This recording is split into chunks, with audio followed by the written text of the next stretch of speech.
Buongiorno ragazzi, mi trovo a Silom e quello dietro alle mie spalle, quello è il Lumpini Park. Oggi parto da qui per portarvi in un altro parco molto interessante e nuovo, appena aperto a Bangkok. Andiamo! Allora, adesso ci troviamo alla stazione Silom e dobbiamo arrivare fino a Sanam Chai, la stazione BL31. Sanam Chai Station. Please mind the gap between train and platform.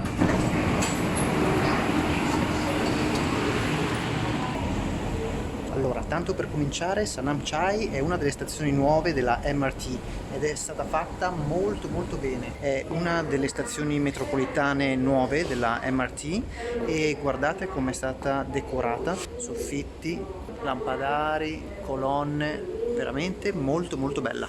Esco all'uscita 4, così vado a vedere anche il Flower Market.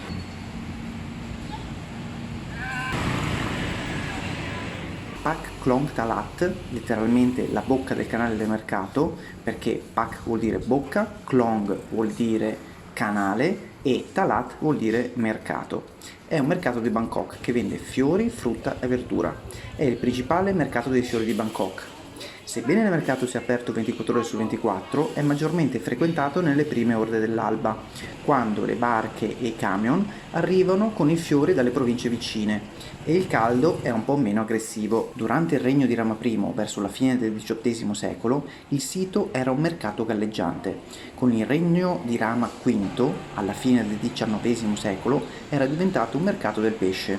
Il mercato del pesce è stato infine convertito nel mercato dei prodotti di oggi, che esiste da oltre 60 anni. L'attenzione del mercato si è spostata dai prodotti alimentari ai fiori, poiché il mercato di Talat Thai, nella periferia di Bangkok, è diventato un sito più attraente per il commercio all'ingrosso dei prodotti.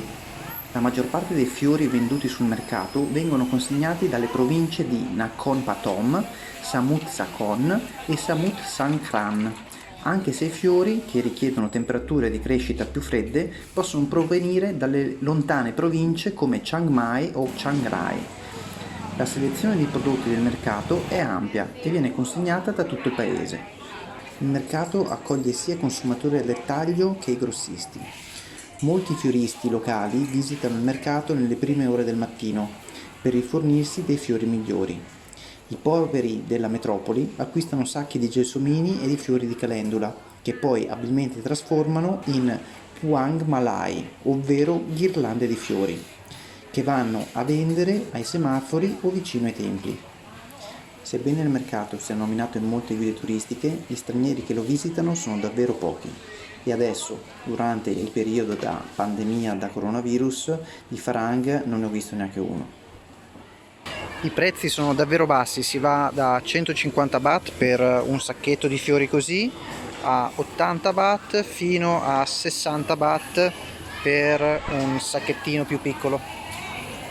Tutti i fiori che vengono preparati qua sono per delle donazioni che verranno fatte di solito ai templi oppure alle casette degli spiriti che ci sono qui a ogni angolo in Thailandia.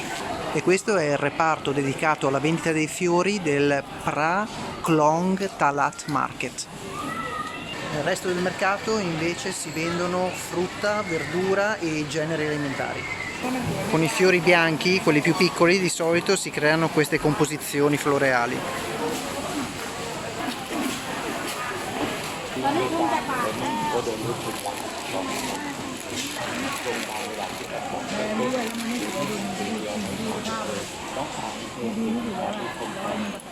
Per il caldo estremo che c'è qua, anche sotto al capannone, viene utilizzato il ghiaccio da mettere all'interno dei fiori per cercare di preservarli il più possibile nonostante questa calura.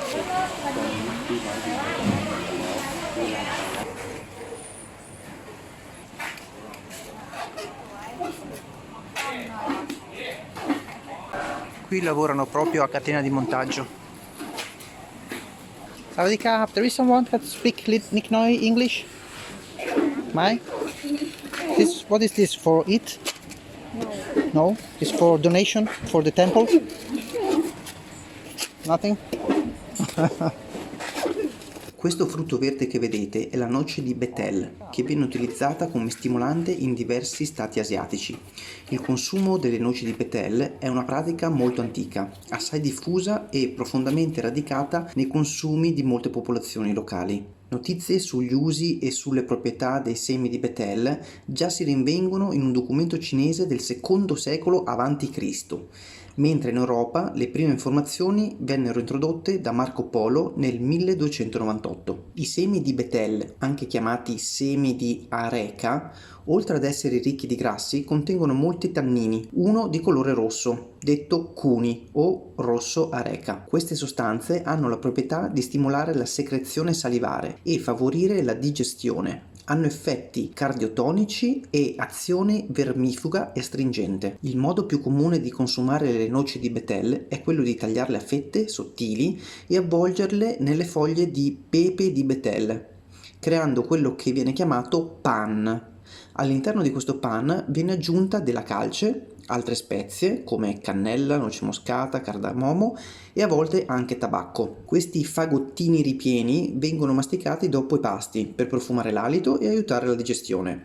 Spesso vengono utilizzati anche solo per consuetudini sociali, un po' come fumare una sigaretta dopo il pasto. La presenza delle foglie di pepe di betel aggiunge anche un blando effetto narcotico, oltre ad un sapore più aromatico e piccante. La noce di betel, tuttavia, oltre a presentare l'inconveniente di annerire i denti e tingere la saliva di rosso, è anche una sostanza cancerogena. Il Pak Long Talat Market si trova a meno di 10 metri dal Chao Phraya River, il fiume che passa attraverso Bangkok, ed è proprio qui che volevo portarvi oggi. Infatti quello che volevo farvi vedere oggi è un ponte molto speciale che è stato inaugurato qualche giorno fa dal generale e primo ministro Prayut Chan-o-cha. Questo ponte è un ponte pedonale ristrutturato, praticamente prima era un ponte che serviva per la ferrovia, costruito nel 1984 e poi in realtà mai finito, mai utilizzato per la ferrovia, e adesso da appunto un paio di giorni sono terminati i lavori di ristrutturazione per trasformarlo in uno Sky Garden.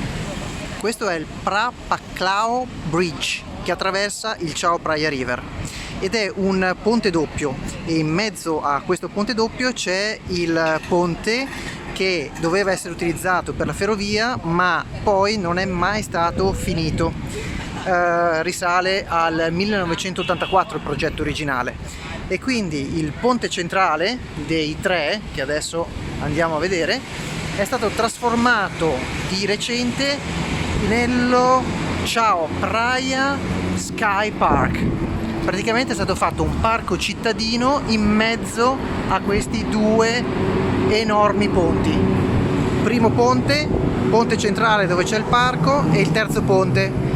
I due laterali sono per le macchine, quello centrale è per i pedoni. Questo è l'ingresso al Chao Phraya Sky Park. Per entrare chiaramente bisogna sempre mettersi la maschera e poi scrivere il proprio nome. Qui non c'è nessuno, forse mi devo misurare anche la temperatura da solo? Ma vabbè. Ok, entriamo. Ecco, magari un consiglio utile che posso darvi è quello di non venire alle 2:30 come faccio io, perché c'è un sole che vi appioppa proprio, ti arriva qui in fronte, tac. Però siccome io sono furbo vengo qua alle 2:30. Una cosa molto buona è che hanno messo anche l'ascensore e tutta la passeggiata è percorribile anche per chi è sulla sedia a rotelle. Vedete? Le passerelle sono pianeggianti. Ecco, da questa passeggiata è possibile vedere il Chao Phraya e anche il Manakon. Quello è il grattacielo più alto di tutta Bangkok. Per fare una precisazione, il King Power Manakon non è il grattacielo più alto di tutta Bangkok. I grattacieli più alti di tutta Bangkok sono quei due palazzi che fanno parte del Icon Siam, uno dei più moderni e più recenti centri commerciali di Bangkok, però quelli sono più alti solo perché hanno fatto delle punte che salgono su, e su quelle punte non ci si può salire, quindi il grattacielo pedonabile, percorribile, dove si può arrivare e camminarci sopra, più alto di Bangkok, rimane comunque il Manakon. Ho incontrato adesso queste simpatiche signore che mi hanno chiesto di fare delle foto assieme, e allora ci siamo fermati, abbiamo fatto 4 chiacchiere, io ho fatto delle foto a loro, loro hanno fatto delle foto a me e poi ci siamo fatti selfie. Sono molto carine e simpatiche, erano tutte contente, perché dirgli di no.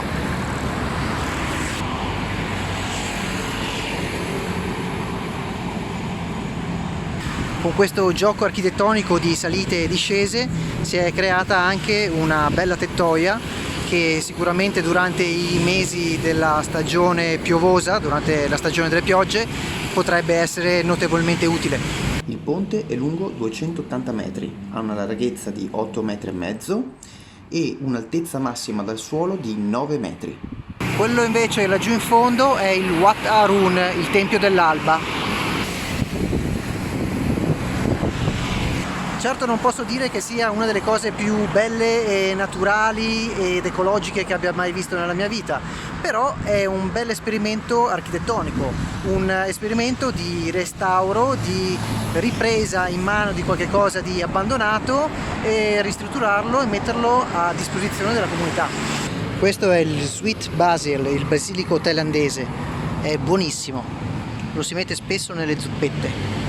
E queste sono delle apine operose che prendono il miele dai fiori. Questi fiori, almeno la parte centrale, se vi ricordate, li abbiamo visti poco fa al mercato dei fiori. Vedete? Ditemi se non è bella la composizione di questo fiore.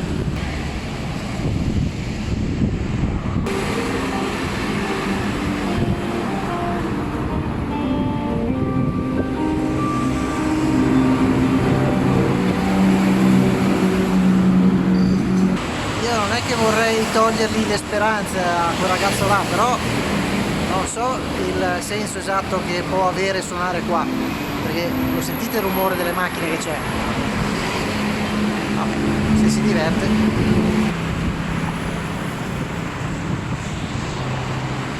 Bene, questo era il Chao Phraya Sky Park, appena finito qualche giorno fa e inaugurato dal generale e primo ministro Prayut Chan-o-cha, come ben specificato nella didascalia. Come al solito spero che il video vi sia piaciuto, se è così lasciatemi un like e iscrivetevi al canale e ci vediamo al prossimo video, che sarà a breve, perché adesso vado a Long 19, che è qui vicino sul Chao Phraya River, e da lì magari vi faccio ancora qualche ripresa. Ciao ciao, ci vediamo alla prossima! E questo è l'ingresso a Long 19.